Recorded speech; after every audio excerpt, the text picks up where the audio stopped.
Hello, everybody, and welcome to Who Are You?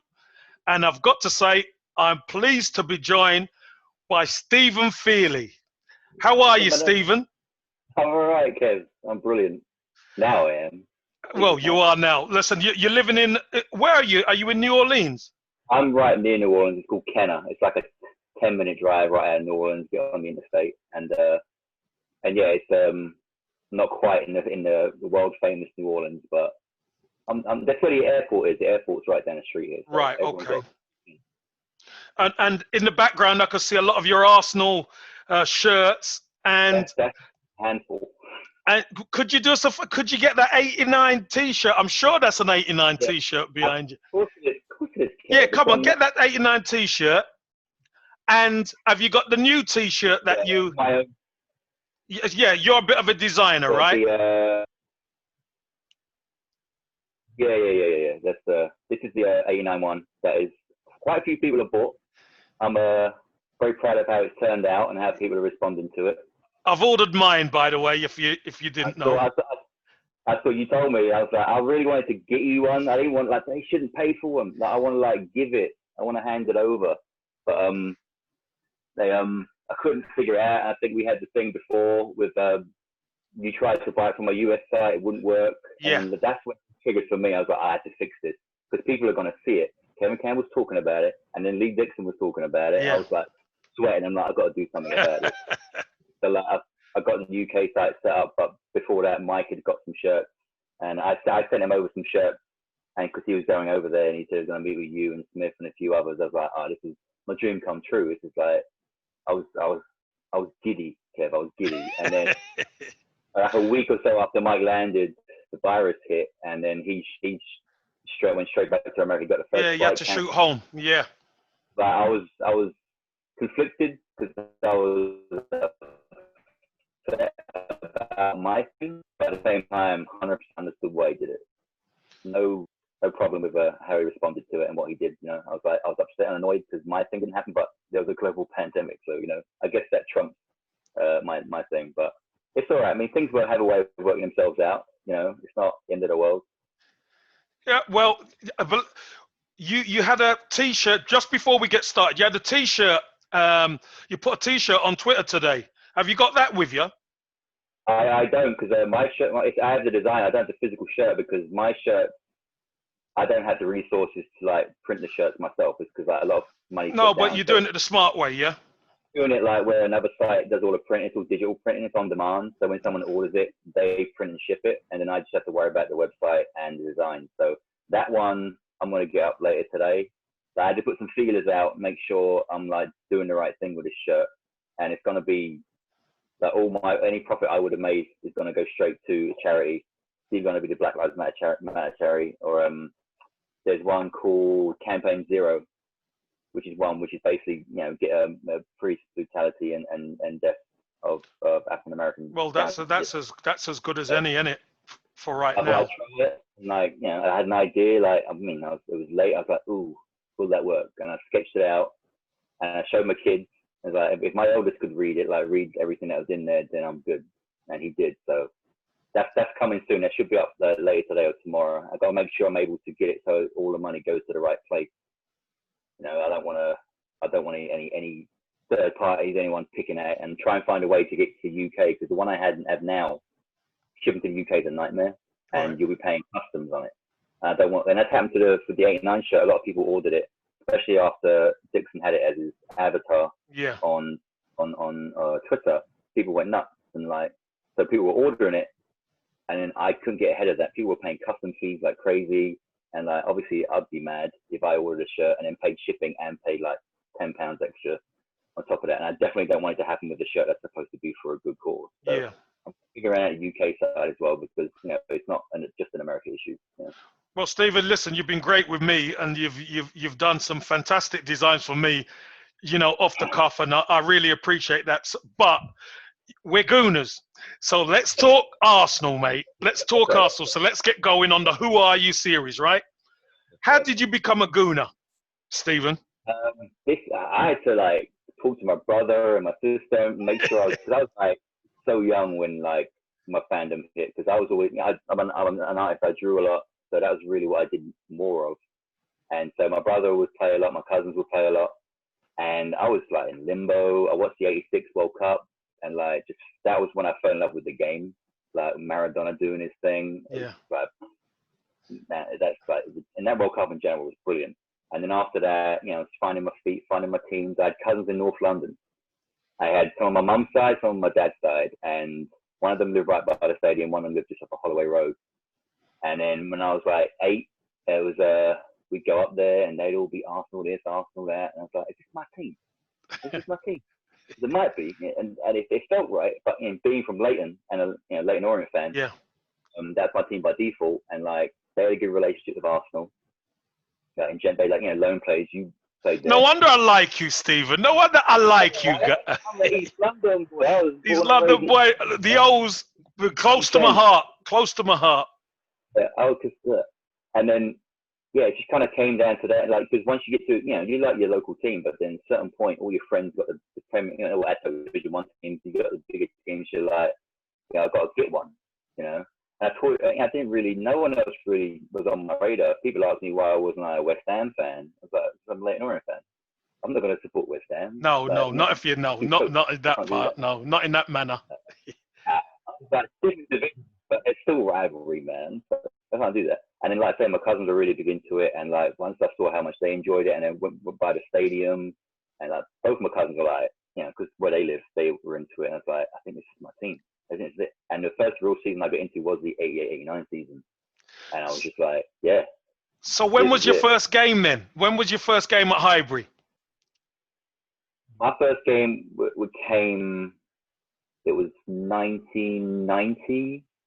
It was a 1990-91 season. It was Sheffield United at home, obviously, and my cousins, because they walking distance to the stadium, so we go. They got to go to games before, so I'm insanely jealous of that. So back then, tickets were like a £5, whatever, and it was all standing as well, so there's lots of tickets available. And we go to the game, and it was just brilliant. Smith bagged 2 goals, Dixon scored a penalty. It was 4-1, but my cousins like to leave 10 minutes before the end. Mate, I swore after that day I'm never leaving a game early, because it was 2-1 when we left on 80 minutes, and then Smith scored 2 goals back to back. I heard it. I'm like, was it us? Did we score or did they score? What's the score? Is it 2-2? Oh, no. And then a minute later, another goal. I'm like, all right, I'm not doing this again. Why did we leave? And so it was just, I remember that. I remember the bright lights of Highbury, just looking up at it, being like, that was too loud. We scored, right? We scored. Did he say Smith? I think he said Smith. But I remember, I was only like 10, 11 at that time, and I remember that for my first game, and I've been to a few after that, but when I was young. But I remember our first one, and I spoke to my brother about it, and he remembers it exactly the same. So I was like, yeah, that's definitely one. Yeah, you don't forget that one. So who was your favorite? So who was your favorite player back then, and who's your favorite player now of the current squad? All right, I've given this a lot of thought, because my first instinct would be Bergkamp, because he's a magician, isn't he? He's a magician. Yeah, he speaks for himself, Dennis. You don't need to big him up any more than if you know. And if people from other teams know Bergkamp, they admire him, they've got no bad word to say about him. Yeah, Dennis Bergkamp. He's great. And he feels like he's an Arsenal lifer, even though he was at Ajax and then he was at Inter. It feels like he was always Arsenal. And he retired as an Arsenal player. He didn't want to go and fade away at another club. He was adamant that he could do, because his game wasn't about pace and speed. He could be the same guy at 36. It was up here, wasn't it? It was upstairs. And he was still pulling out those sweet passes, little touches, the nice, elegant flicks. He wasn't extravagant, but he knew the game better than anybody I've seen play. So I'd probably say Dennis, but I also say Adams. It's a different part of the game, because watching him, first time I saw Tony Adams play live, I understood defending for the first time. Yeah.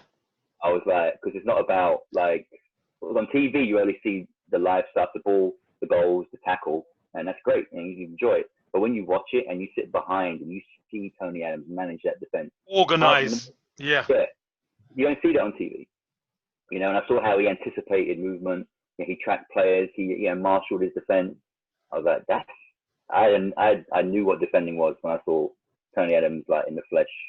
I was like, but it can come down to a lot of players like Wrighty. Like I love Wrighty, man. I loved everything about his goals, his personality, just the way he celebrated. Like I wish I loved it as much as he did. I think he loves football and Arsenal more than anybody. Like just watching it, his enthusiasm for the game, and even now, just like how he talks about Arsenal, like just right, will always like be special. Even though he went off and went to West Ham and Burnley, it's like it doesn't matter. Like just. Well, he never wanted to leave, did he, Stephen? No, he didn't. He didn't want to leave, but time moves on sometimes. Yeah, so like it was clear he didn't want to leave, but there was no place for him in a team at that time, but he still wanted to play because he loved the game. Yeah. So I admire him for that. But like, I could go on and on about certain players. Like, I've got a few favorites of the season: Pires, Ljungberg, depending on what time of the year it was. You can't have them all, Steve. You can't have them all. The period of time, it was just like I'll stop because you got time limit and all that. No, stuff. but who is okay? You've named a lot of players. It's Bergkamp and Adams with Wright close in third place. So who's your favourite player now? Oh, I couldn't. I think that's a problem with Arsenal right now.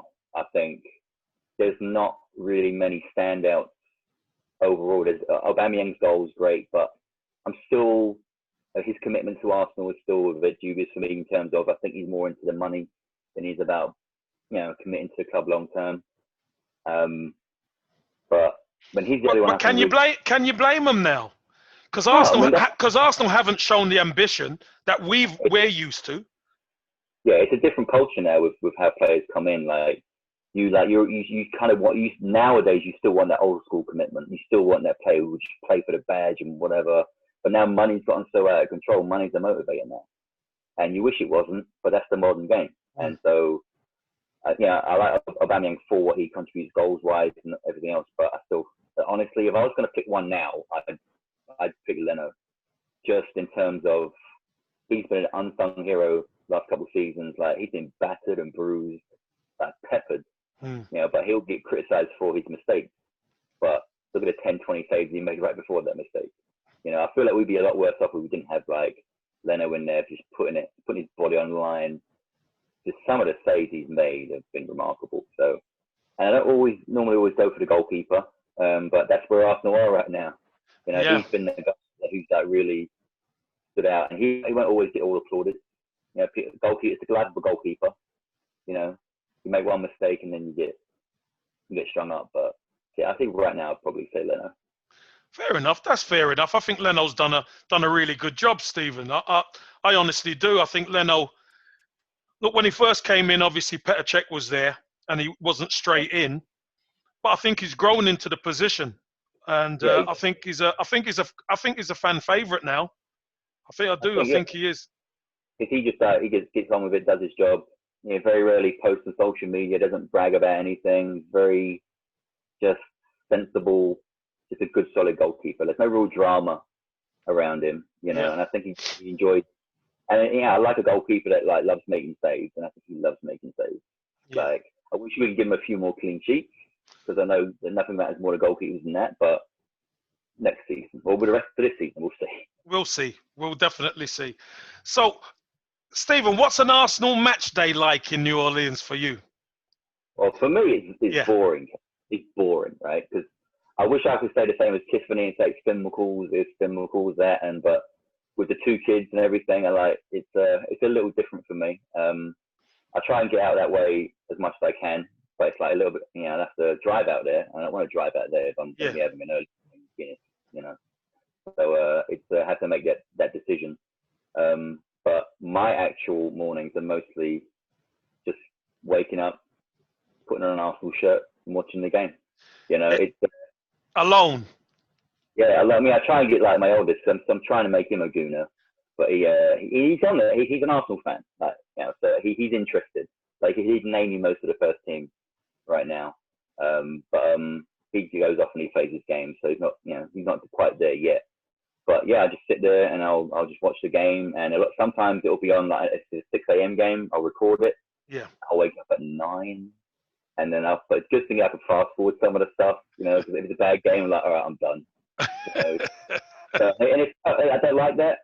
In a way, I prefer if I can watch it live, I want to watch it live. But just lately, the way Arsenal have been, it's not like some games you just watch no matter what, because we're capable, we'll do things, something will happen, there'll be some sparks. But last couple of seasons has been less and less of games. That games were just enjoyable regardless. Yeah, it's been difficult being a Gooner, hasn't it, in the last couple of years at times. Yeah, but it's not. But it's just that's like you only really remember like the successes. I mean, I've been an Arsenal fan a while now, and I remember when there was nothing happening. Yeah. There were no trophies, there was no cup finals, there was a few semi-finals here and there. But I mean, after we won the league in '91, there was a Cup Winners' Cup, Little Cup here and there. It was just We became a cup side, yeah. When there was no leagues, we became a cup side. And it wasn't great, but it wasn't the expectation. I don't think you wanted success, but it was less expectation. And there's been a weight of expectation since Wenger did his thing at his peak, and it's difficult to like be okay with just being okay as an Arsenal fan. We're not built that way, are we anymore? No, man. We're not built that way. We want success. Basically, like Wenger said about the whole caviar thing. Once you've had caviar, you don't satisfied with fish and chips. Well, I like fish and chips. Yeah. You might like fish and chips, but I could tell you what you prefer, and we much prefer to be successful than like that other lot down the road who've got fish and chips every day. Right. Well, we want to make sure that we can get before, because they're trying to grow their brand in their stadium. Now with what we have now, hopefully we can get ahead of them again. Yeah. While they're going through their business for their stadium. Right. Let's make you smile then, Stephen. Next question. 89 is very significant to you. Sure. Please tell me your story of 89. Well, 89, and I only actually realized this recently when I put a piece together my timeline of that time. So I remember watching the game. I remember the elation. I remember the nerves. And I remember it being a Friday night, which was weird. And my sister had a school disco. She went to that, and we're watching our tiny TV in our back room around the table. And I remember all that, but I remember like that season was a season like let's say Leyton Orient went up that same year. Yeah. Well, I was on loan there, wasn't I? I was on loan. You were on loan there that I season. came back. Yeah. You were back for that, because it used to confuse me looking back. It's like, wait, why is Kevin Campbell at this game? Wasn't he? Oh wait, no, because it was later, because the whole obviously the Hillsborough stuff. The seasons, the matches were all just disjointed. And don't forget, Stephen. Don't forget. Back then, you could only go on loan for 3 months. You could, yeah. It was different. So it was only 3 months. Yes, I mean, you made an impact when you were there. You certainly did. And but yeah, the '89 game was just such a moment in television. And even at the age I remember being so hopeless, like. Just being like, we can't do this. Okay, we can't do this. And me and brother would talk. Yeah, I was young, so my maths weren't great. So I was like, wait, how does this work? So goal difference. Wait, they score more goals? Wait, no, we score more goals. No. So we score how many goals? And it was so confusing, man. I was just like, and then so it's the goal scored? Wait, we scored. It went for hours. And then once we figured it out, it was like, we can't do that. Who beats Liverpool at all at Anfield? No one. Who could beat him by 2 clear goals? No one. So it was just like, it's hopeless. One man who believed was George Graham, which like in the '89 doc, he's like super confident. Like, oh yeah. No, but it was like that beforehand. He was. It was just I could see it though. I think he just like instilled that belief, and he had the tactics, and it was just such a nerve-wracking game. And just like Liverpool were on top. They should have been up. Like I could tell. Luck was on our side a couple of times in that game. It was just like Liverpool were, they were playing well. They weren't like playing poorly. It was a really tough game. And then I just remember that Smith goal going in, and those nervous few minutes just like, he touched it, right? He touched it. My TV was this big. I'm like, he touched it, right? Oh man. And Brian Moore's all like, Liverpool players are surrounding the referee. I'm like, they're gonna convince him. They're gonna convince him. And I was just like, no, please, please. And he gave the goal. I was like, whoa. And like, you could see it moved. Like you could see it, and it moved. It did move. I'm just gonna, it's still talking about it to this day. No, listen, it was a legit goal for sure. Absolutely. There was nothing wrong with that. So like, by Liverpool, yeah, they couldn't. No, they'd try it on. Of course they would. They'd try it on. I mean, it's like how Man United were when at their peak. They do at Old Trafford, like the Ferguson striker fear of all referees. So like, you don't want to risk his wrath. So any decisions at Old Trafford would never go your way, and that's what Anfield was like back then. It was just like, nah. And then, but we got it, and I was like, oh, wait a minute. And it was on. It was so nerve-wracking, and it got to 89 minutes, and I remember all the players, 1 minute. McMahon especially, because I hated McMahon. Yeah. Nothing. He was just like, oh. But he was such one of those like players, he'd get up here. Like he was such a, he'd like be work rate. He's a good player. He was a good player, and he's one of them who you love to hate, isn't it? You love to hate him because he's their engine. It was like a Roy Keane, like you could like, oh, well, I can't hate Roy Keane because being an Irishman, I don't sound it, but I am. It's hard to Roy Keane's a conflict, but anyway, back to the game. So I just remember that being like, we can't, and then you don't know because back then you didn't have the clock in the corner. So you have no idea how long's left in this game. It shows you 89 minutes and however many seconds, and it goes away, and you're like, how long's left? And just like, just that moment, like, the moment, just playing the ball out, it's all over my shirt. What did you? Now I've got to ask you, Stephen. So obviously, Lukic for it to Dixon, Dixon to Smith, and then when that ball breaks off Steve Nicol, and it's right in front of. Did it go in slow motion for you like it did for everyone else? It did. Like, the 89 doc was perfect. Like, just that I could feel even watching it again and my heart beats. I'm talking about it now, I'm sweating. Yeah. It's just like, is he, like, everything went quiet. It went so slow. And because he missed a similar chance, like 10, 15 minutes before that, I was like, oh, come on, man, come on. But, and it didn't just go in slow motion in my head. It went in slow motion. I swear, I was still watching it. He's just like, taking a stroll, having a picnic. It's like, would you shoot, man? Like, shoot. And then like everyone's bearing down on him. It's like he's gonna get tackled. And then it was perfect. Grobbelaar went down and he talks about it. Just like, and just like, yes. And he just went in. I'm just like, whew, just jumping around the room, just like hugging my brother. My mum's like saying, calm down. It's like, Mum, you know what happened? And it was just like, it was nuts. And then you just like waiting, like, is it going to be a free kick, something? Like, I couldn't, you never know. Like, maybe like something will happen. Maybe a handball. It's at Anfield, isn't it? You never know. Just waiting. And you just like, oh, and I always remember Thomas' celebration like a caterpillar, like a worm. Like, he went up and it was like, oh. I think he wanted to stand on his head, didn't he? But the kind of neck kind of went away. And, oh. Yeah, he spoke, I think he was on one of the podcasts and he spoke about that. It was like Hayes grabbed him. And he was trying to do like a movie saw, and he just didn't work out.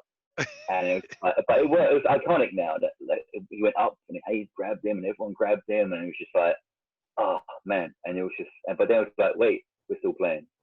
The game's still on. It's like, is this it? Like, I'm looking at my brother, this is it, right? If we win this, and then Liverpool came, they went out the other end. Like, I think Ronnie Reelan crossed it in, and then Brian Moore's like, but wait a minute. I'm like, oh, they couldn't do it. They couldn't do it, and it would be so typical. And Michael Thomas controlled it, and coolest man in the school. He just passed it back to Luke. Cool at both ends, and it's like, and then look, especially now watching the game now, and you're watching all the back passes. It's weird. Yeah. Like, you're so accustomed now to how the game's changed from that, but it's just so many back passes, and like Lukic picks it up. It's like, oh yeah, you could do that. Yeah, you could do that then. Yeah. And I think that's one of the best rules that changed, honestly. But no, and then after that, Barnes didn't take the ball. He just didn't do his thing, and then like everyone's like on their ass, and then when the referee blew up, I just couldn't. Couldn't. It was too much. Like, I just like it was such a pivotal moment, and like there was never any doubts for me that I was going to be an Arsenal fan, but at that point, just how it felt, and I knew I was committed to this team. That cemented it. Everything to me in that moment. That was my season where I started, and like I got my Arsenal team. They're playing in the red and white like Leyton Orient, so I got to say that had to have been a factor, you know. And it felt so good. I mean, I remember stuff in that season before that, how poorly we were during that run in at the end of the season. We were drawing games, we lost against Derby. Yeah. Like, but I was still in. They're mad to me. I thought, this is my team. And then once we pulled that off, I was just like, it was unbelievable stuff. And it's, never been replicated, not even close. Yeah. Just in that moment. And then to do that at Liverpool. I mean, then Liverpool came back next season, won the league again. But that still, no one can do. Just to have that moment where it's a set up last game of the season to win by 2 clear goals. Top teams against each other. And it was just head to head. It was so tense. The atmosphere was ridiculous. And then you got iconic commentating coming out of that. Like, I quote that often. I'll just walk around the house and I'll just be like, Thomas, charge it for the bit. I'm like, I'll just say it to myself, like, and then it's so iconic to that moment. Like, everything in, to how the game was set up, to how the players were, how Doug Leash was, to how, like, that exact right thing all happened with the pass out wide, Dixon's ball to Smith, to Thomas, the commentating matching up to that moment. Yeah. So perfect. Time Warp was the best. It was brilliant. And you've captured it. You have captured it on your 89 T-shirt, by the way. You have absolutely captured it. For all Gooners, you have captured it. And for me, I think all Gooners should have one. I think all Gooners should have one. That's what I want. Like, cause I don't make much money off of this. Like, I make like $1 to $2 per shirt. Like, it's not like I'm not getting a lot of money. I mean, eventually I might change how I'm doing it and be able to make more money. But my goal is to have people have it and enjoy it. Yeah. And if you weren't alive and didn't see it live, then just to have like something to remind you of it, and then maybe make you go watch it. Like, because it's so, you can't be an Arsenal fan and not be able to quote that commentary word for word. I mean, you have to pass that test. You have to know it. Yeah. And then, like, I always, I started designing shirts, and that was one. I need to make an 89 shirt. I need to make something that, like, just speaks to me. I make shirts for me initially. That's all I do. Like, I'll make shirts that I'd wear. I wanted to wear it, and then I show it to people, and I show it to one person. I tweaked the design. This design's like 2 years old. I've had it for a while, but it's like I was scared to show it because I didn't think people would like it. Because I make these things, but I don't necessarily have the confidence to show them off. Yeah. And then I put it up on my store. People responded to it initially. A few local sales, a few friends and family. And that's nice. Thanks for helping me out. But once strangers just started buying them, and then once, because it was at Gooner, I had koozies made. Like, they have, what a koozie is? Yeah, I know what koozies, yeah. They don't really have them in England. So, like, I made koozies with the design on it, and I was giving them away. Like, I made some, got them made, invested in myself, and we're giving them away, like, at Gooner. So, like, people are like, oh, what is this? I'm like, what's 89 shit? I'm wearing it right now. I'm modeling my own stuff. And people really respond. I stick those people like, you want one of those? Where to go get it? And then sales started going up. I even sold my soul when I was Arsenal Fan TV because they were there. Robbie was there. What do you mean sold your soul? What do you mean? There's like all that. I'm fine with them, but people are like, people like have a problem with it. Arsenal Fan TV. There's just they think they're merchants on negativity and all that. And it's like, I'm like, they can only be merchants on what's happening. You know what I mean? So 100%. Look, and I'm going to be really honest about this one, Stephen, because I obviously I do a show with Lee Judges on Arsenal Fan TV. I watch what they do. I've watched what they've done for years. And if Arsenal were performing, we've seen them win and we've seen it really happy. But the club have not been doing what they're supposed to. The club haven't been performing. So it's amazing how every other fans all of a sudden want to point the finger over there and say that they're doing stuff wrong, when really everybody knows the club haven't been doing their things right. So, if you go to the pub, there'll be people in the pub telling you, Arsenal ain't being the same. They're not doing this. They're not doing that. We all have them conversations, don't we? The fact of the matter is they're doing it on camera. So I've got no problem with what they do. But what I would ask you after '89 was, what are your favourite Arsenal moments after that? I've got a lot, Kev. Give me your top three. I've got like 50 of them. 50, you don't know this. I used to work for Arsenal. I worked at the Arsenal World of Sport for 5 years. Right. And my first season was wearing this shirt. It was the 2001-2002 season. I came in. Wow, good season. I'm known as the second best signing Arsenal made that year, behind Cole Campbell. But no, yeah, I mean, it was a retail shop and that, and I started working there, and that season, like, was like, I mean, I went, Arsenal hadn't, it was on the back of the cup final against Liverpool, that whole mess, and then like, I just happened to get a job there. I was looking for other jobs, happened to get a job there. I applied the year before, didn't hear anything, and then I got a phone call. I thought someone was winding me up, and then like went to the stadium, had the interview. Had the interview Thursday, started work Monday, and then went from there. And then they let you go to games. So we went to every game. They gave us like access to everything. And then that season was the season we won the league in the fashion that we did. Mm. And then we won the FA Cup. And the club put on a train for us to go up there. Like they brought us to the final. They paid for the train. It was a train, was like the women's team, the youth team, other players, and that were on that thing. And it was just like this starstruck moment. Like that cup final day was like unlike anything I've ever experienced. And like to be there, like with people who became my family, like at Arsenal, and just like this had that be the first season was super special. And like we had Christmas parties, we had the Arsenal Christmas party, and all the players were there, rubbing shoulders. Like got pictures with like Dennis, Freddie, Thierry, Perez, Arsene Wenger, nicest guy, like the nicest guy, Arsene Wenger, and I was just like, I was in it, and I'm just a guy who works in the shop, Arsenal World of Sport as well. That's the like sheep shop. That's not even at the stadium. That's at Finsbury Park. Yeah. But they treat us so good, man. Like every level, a full-time employee, like Arsenal, class, your class, family, man. Yeah, treated with class. Yeah, and like I mean, in terms of like as a fan and an employee, that was like my big like that season. It's like what they welcomed me in, and I wasn't great at selling things to customers. I wasn't great at all that, But I was an Arsenal fan, so like I stood up and I was just like, because every fan comes in as an Arsenal fan. Yeah. They've already got a rapport, and just being there for that season, and they gave us kits. Like this is my shirt, but they gave me a work shirt too. Yeah. I was like, I've already got one. He goes, no, you'll wear our one. So I got a home shirt, away shirt. Like a lot of the shirts behind me, I didn't pay for them. It's not lovely.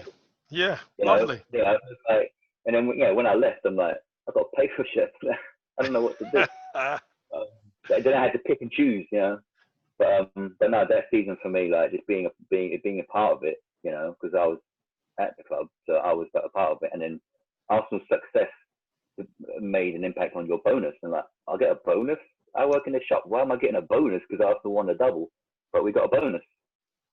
So it's like I didn't even need that, and like just being treated so well. Like I didn't need that. I was always working for Arsenal. I didn't need any extra. Yeah, that was your bonus, working for the club. And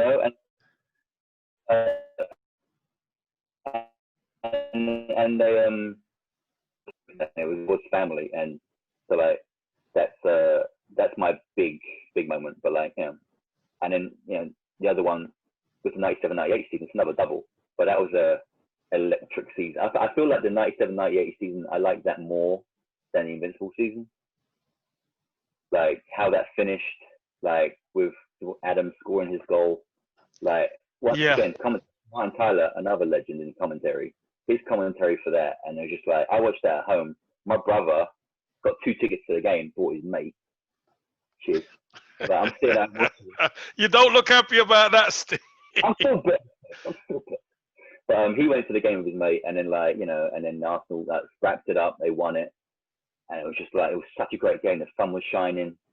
It was a beautiful day, and Ray came on for a bit, and then we won the game, and then I had to get down there. I had to get North London, and like I was just, how do I get there? So I had to get the train. Like I had to get to Walthamstow Station and get to Finsbury Park and get to Highbury, and get all down that way. And then by the time I got there, like, yeah, we're done celebrating. I was like, what?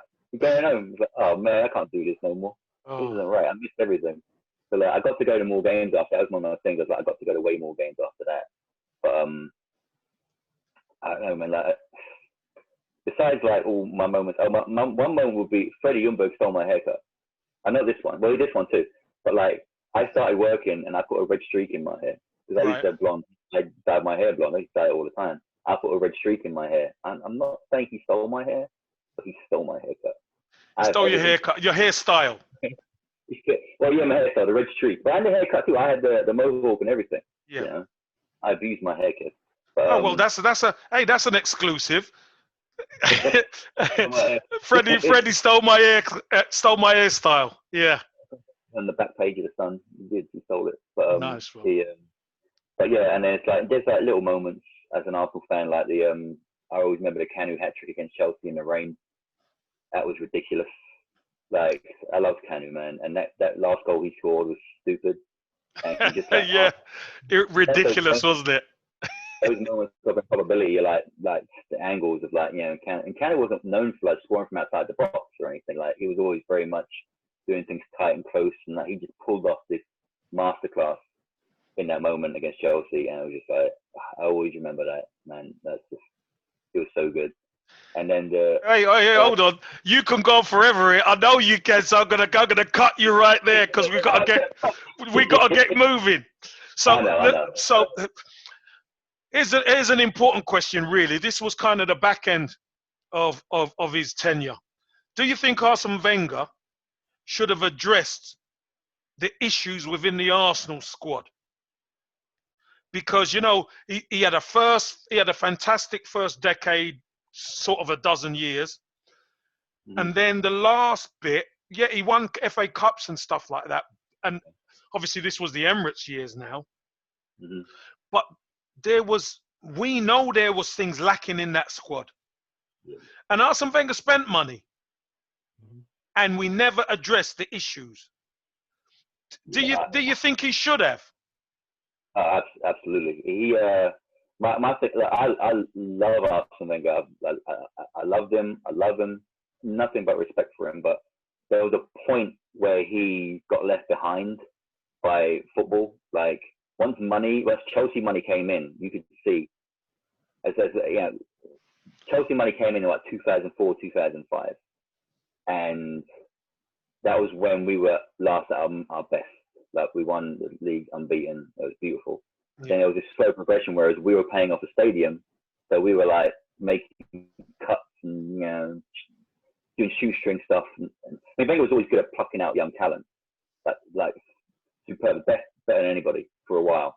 And then, but once it became clear that money was a motivational factor for a lot of clubs, and we couldn't get the money, like, because we were paying off the stadium and doing this transition. Like, this transition to Emirates was costly.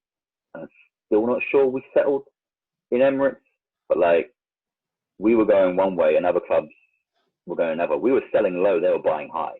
Mm-hmm. So like, once Wenger lost that power of like his total football, his brand of football, clubs were able to buy in to counteract that. We couldn't. And as much as he had the 4 Champions League spots, it's still, his magic wasn't there anymore. He lost like a little bit of like luster because he couldn't fix our defense. Like, he couldn't figure that out because he came in with the best back four when he started, and he built on that But once all those guys were chipped away at, I think he ever recovered, and he was relying on his front players to do the business for him. And for a while, it was great. It worked. You know, but once the millions came in on other clubs, they brought in their guys. They were able to buy people we couldn't even think about buying. Mm. And then he was resting on his legacy. He was there because of what he did before. And once it just became, you know, I mean, before the 2 FA Cups we won, I don't think, you know, he was, before those games, I feel like he was not done, but ready to transition out, like ready to find that next guy. Yeah, Yeah, it's, and I don't like speaking ill of Arsene Wenger because he's been the greatest manager. He's been an incredible manager, hasn't he? But we've got to call it like it is, if we're honest. And maybe he stayed a little bit too long, especially after beating Chelsea in the FA Cup. Yeah. Maybe he stayed a little bit longer. But what I will ask you, Stephen, is what's your thoughts on Unai Emery? Unai Emery's been coming out and saying all sorts of late, and what do you think about his tenure? Look, man, I was rooting for him because I needed to. We had to. I wanted to put faith in the club that they ignored certain people they could have got in, that were like, maybe would have been better for the job, or were more well known that we probably could have got. I'd never heard of Emery before he came in. Like, oh, he was at PSG. Was he? I'd never heard of him. Yeah. And so, but I was willing to give him the benefit of the doubt. I was like, all right, look, there were people who were just like, nah, he's terrible. They shouldn't have got rid of Wenger. I'm not opposed to him getting rid of Wenger. I think it was time. I don't like how Wenger went out. I don't like how it felt like he was forced out. Yeah. Because he wasn't ready then. I feel like he was ready sooner than that, but once he won the FA Cup, it was like, well, here you go. Like, you gave us success. It was like, yeah, but that was, still, that would have been go out on a high, go out on top, like Ferguson did. He went out on top, and he handed it over. But Wenger wasn't able to hand it over. Like, I was hoping he'd be able to transition out, help find a replacement. I know it's kind of like you don't want to do that, but I feel like he has the club's best interest at heart, then and now. So I felt like his input would have been really helpful, but we didn't. We had a gap where we had no manager before Emery came in, and then it was like I feel like we just kind of settled on Emery because we just couldn't. I know he came out of nowhere for me, Emery. But like I say, I wanted to trust the club. Right? You know something I don't know. Yeah, I'm in America now. I'm not as in tune as I used to be.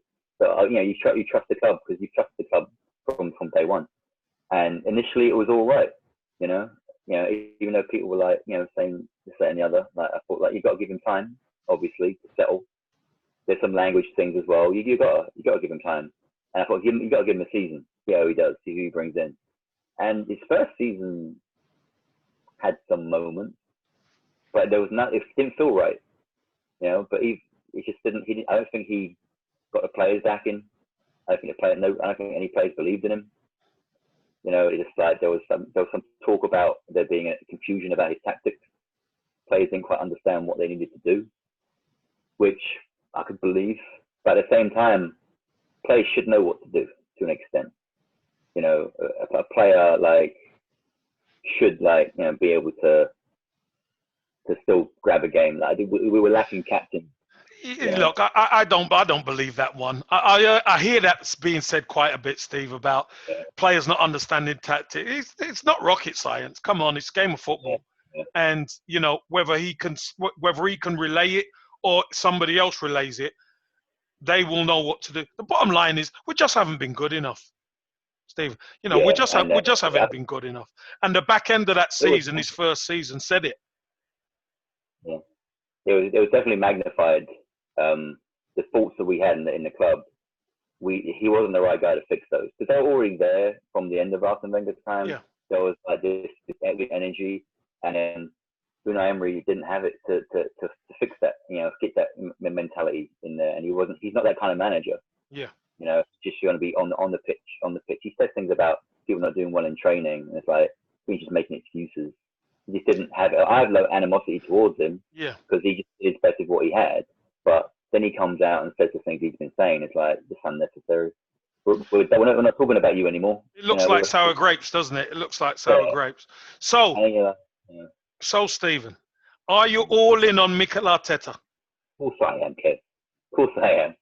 I don't see how you couldn't be, especially after how things were with Emery. It was so disjointed, and players were just running around in circles and just didn't have any motivation for the club. And then it was either for the club or for the manager. And we were missing someone to just be point blank and simple with them. Because you have a lot of egos now in the game. And someone like Emery, who seems like he's kind of a soft touch, just get eaten alive by these egos, and he thinks all he's got to do is drop them. I was like, yeah, but they're still making money. So if you're here for the money and you get dropped, you're still making money.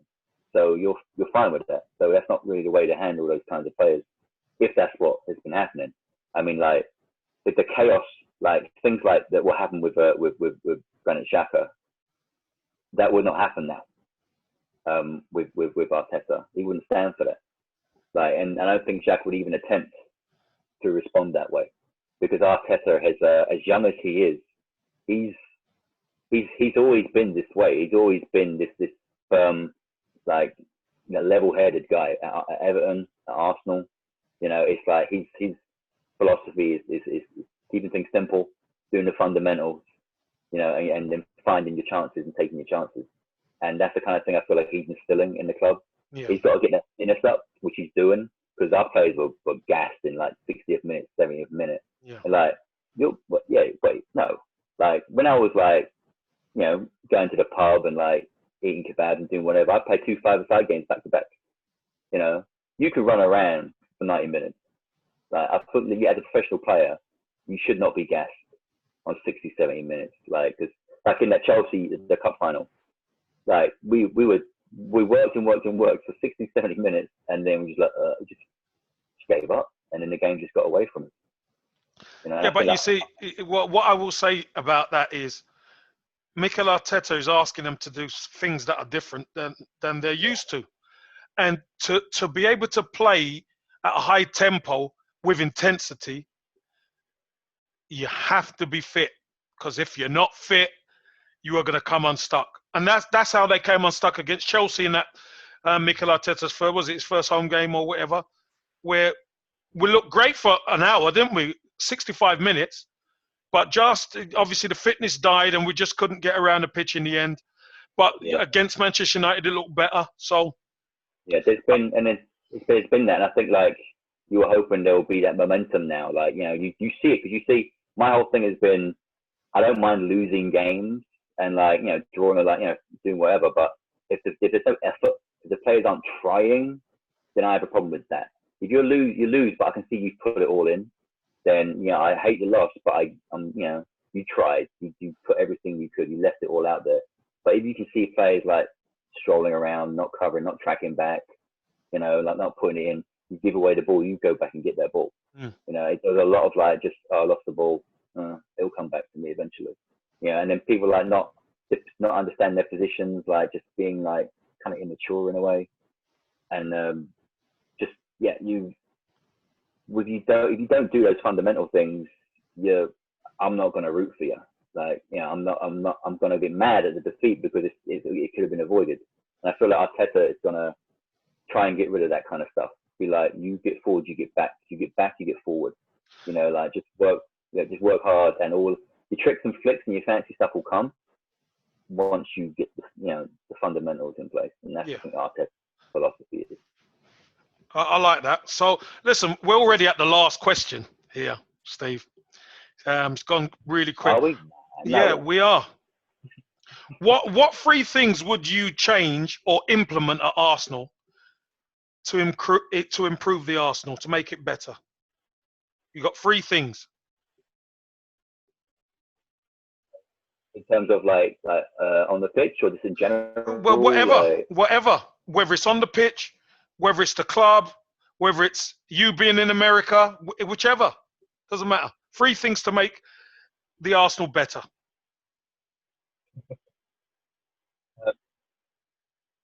I think like with the team-wise, I think it's like what Arteta's trying to do.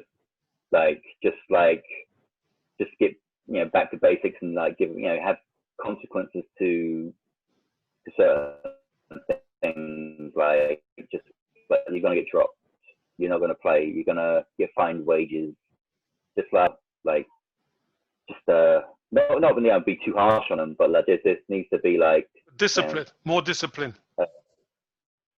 There definitely needs to be more discipline in the club. Oh, nope. And so I think that I think Arsene Wenger already had that by default, because he was Arsene Wenger. You automatically respected him, and Emery didn't have that. Arteta's getting that, and Arteta's got that. He's getting that because of his being an ex-Arsenal player. He's got a lot of passion for the club, And I think that's what needs to be, the players need to be taught, you're playing for Arsenal. Like, you get paid whatever, but you're playing for Arsenal. Like, that's what you really need to remember. Like, there's a lot of people watching you, relying on you. And if you show you play 110% for Arsenal, then that's enough. And I think I'd like to see more of that, more engagement with the fans. Like, I hate seeing it when players walk off the pitch and don't acknowledge the fans. You know, I've seen that, but then I've seen like Arteta, he's come out and he's told them, go and like acknowledge, especially away fans. Yeah. You know, and I think it's important because once the fans have your back and you get that energy, then I feel like that can fix. I feel like Emirates is a problem for me. Like, I like Emirates, it's nice, but it's not Highbury, and it never will be. Yeah. Because especially like working at the club, I got like back room access. I'd like walk down the players' tunnel. We'd go get our sandwiches. We'd walk down, go through the marble halls. Hi to Charlie George. You know, it's like, and just walk through and see this grand stadium, and you walk through it. And I took that for granted at the time, but it was like that narrow tunnel. Powerful, isn't it? It's powerful. Things like intimidating, imposing. We had. We're missing that. I don't know how you could get that at the Emirates. You know, I was like, but I mean, maybe I'm more biased because I haven't been to the Emirates as much. I've only been like, I went to Bergkamp's testimonial game and I went to a West Brom game a few years back. But just like find a way to recapture that Highbury energy. I mean, even there's a reason Highbury got the Highbury Library thing, because the atmosphere of the fans wasn't always there.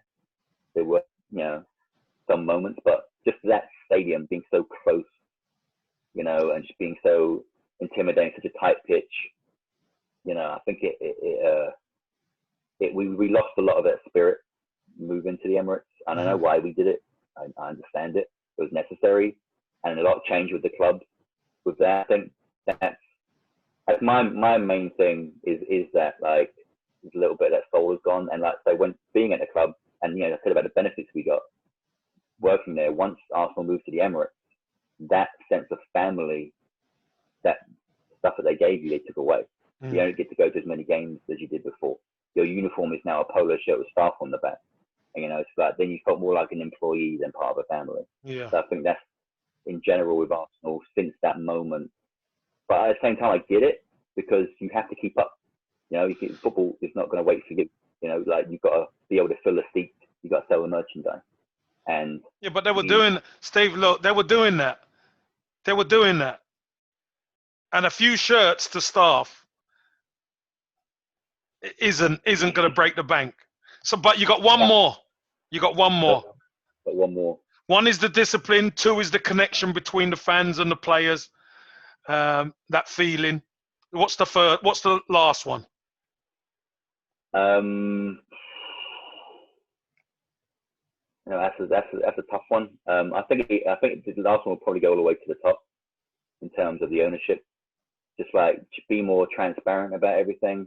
And it's good that recently they came out and they've like addressed the fans. You know, the Son's come out and he said a few words, but it needs to be like, I feel like it should be more constant, more consistent, and like the fact that Kroenke was able to buy out all the fans. Fans had shares in the club, and then they were bought out, and then they no longer had a part of their club.